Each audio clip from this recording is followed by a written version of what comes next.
But first, joining me to go over the big talking points of the day is one of my favourite men on the left. He's a gorgeous, erudite, entertaining, and incredibly great company. I only come for the compliments. I know, Matthew, I adore you. Matthew Larser, I hope he was your favourite man, not just on the left, but maybe that's asking too much. You are one of my favourite men in general, in fact. I think that's made my afternoon already, Alex, before we even start talking through what's been a very busy week, hasn't it? It's been Politics really is busy. back. Politics is back. And do you know what I find so funny about this? You know, Keir Starmer sort of ran about for the early part of the week saying, oh, no, we're not going to rejoin the single market. Oh, no, I'm very committed to Brexit, but I'm going to just try and get a better deal from the EU. And then he goes over to Canada and goes, yeah, we're just going to fully align with everything, which is, well, you may as well just rejoin it then. I mean, what is the point if you're not going to do differently from Brussels? Well, I'm not sure he said realign. I think he said align, which is we would come to a difference. First of all, I used to organise that conference in Montreal. Absolutely. I was the co-organiser of 3 of them. Absolutely. So the backdrop is not unfamiliar to them.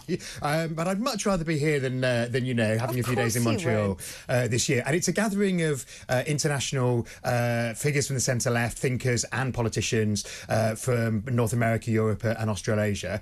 And I think he probably, a bit jet-lagged from having been in Europol the day before and about to go and see Macron, probably should have picked his words a little more carefully, because there's absolutely no way that Labour is going to turn the clock back on Brexit.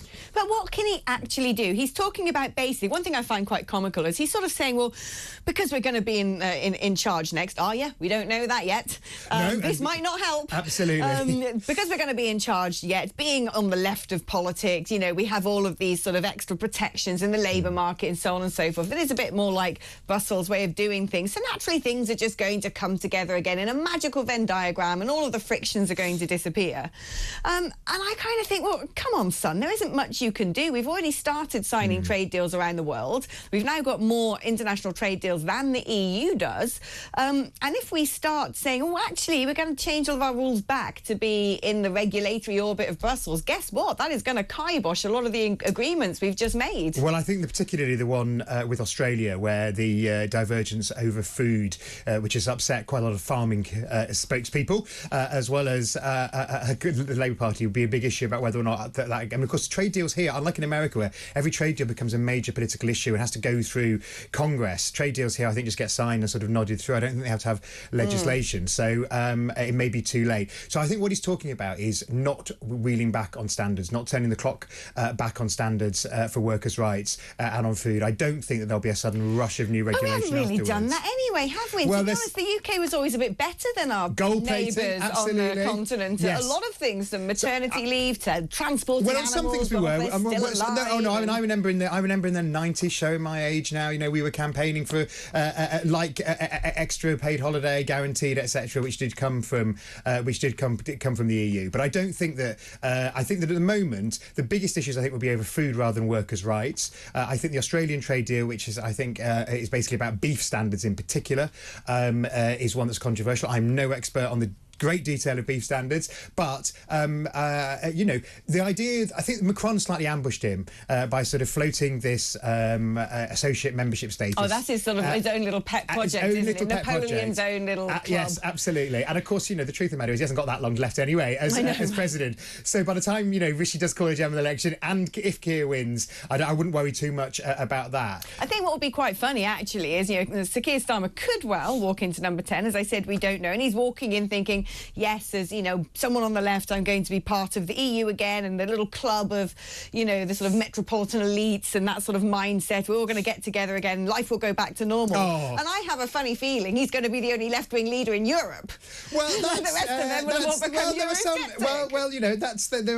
it swings and roundabouts. I think Sanchez is going to hang on in Spain. We've got Portugal. In Sweden, they will come back, as they're actually, although they lost power because their coalition partners didn't do well. I could go round Europe. That's what we used to do at the conference. That's the idea of a good evening in the bar in Montreal, is working out who's going to win and who's not going to win at that conference. So, I mean, but look, when I was organising that conference before the pandemic, and Jeremy Corbyn was the leader of the Labour Party, you can imagine that nobody was very interested in what was happening here. And Keir went to Montreal because centre-left parties around the world want to know what Labour, Labour, as they call it, is doing right. The writing is on the wall. I wouldn't be so sure. I mean, it might look like it now, but I wouldn't be so sure. I mean, he's also complacency would be Labour's biggest biggest danger. Well, exactly. Absolutely. I mean, he's also announced this week that he essentially wants, when governments come with manifestos and budgets and plans, he wants them all signed off by someone else and essentially rubber stamped.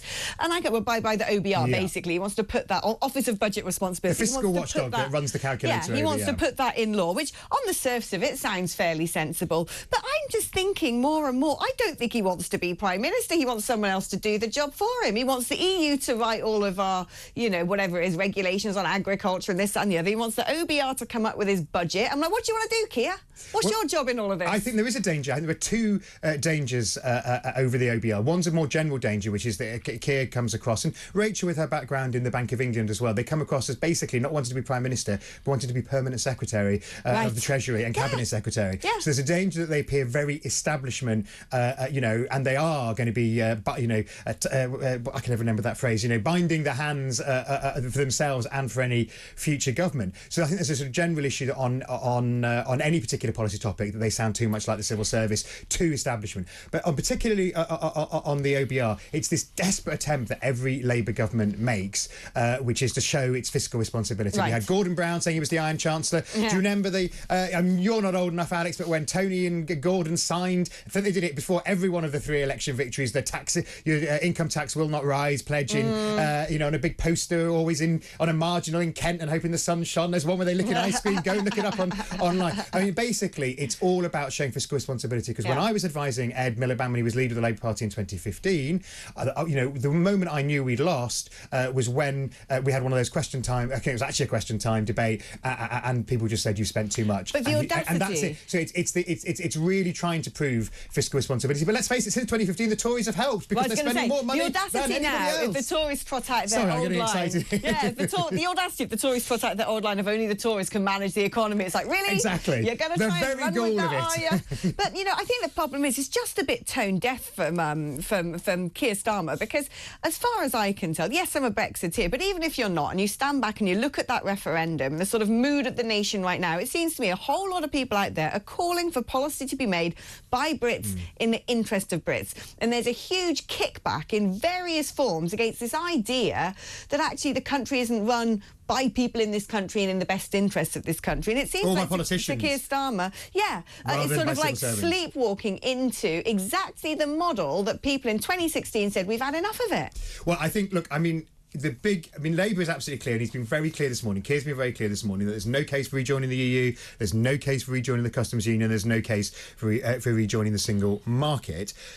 But he has to be very careful that his language doesn't give the impression that actually he believes in those things, or that he's got a secret and hidden agenda. Right. So I think that's the big danger. And look, love an international conference, though I do, going to an international conference and sort of giving hints that you're going to, it's easily done, because you're in an international audience. There's lots of people from EU member states there. Yeah. You want to keep everybody happy. You want to be seen to be one of the gang. Mm-hmm. You want to drop them. You want to show them a little bit of leg. A little bit of leg. Yeah, absolutely. A little bit of pro-European leg without that being heard back home. And it's a big danger for Labour. Tony Blair, you'll remember this. Tony Blair used to give loads of speeches saying what a good European he was, but he would never give them in Britain. There was a big battle within the Labour Party when in his time, because he would always go and give them at an international conference. Yeah, so beware what you do in Montreal on a Sunday morning, basically. Exactly. Especially when I'm not there this year. Very good advice. Very good advice.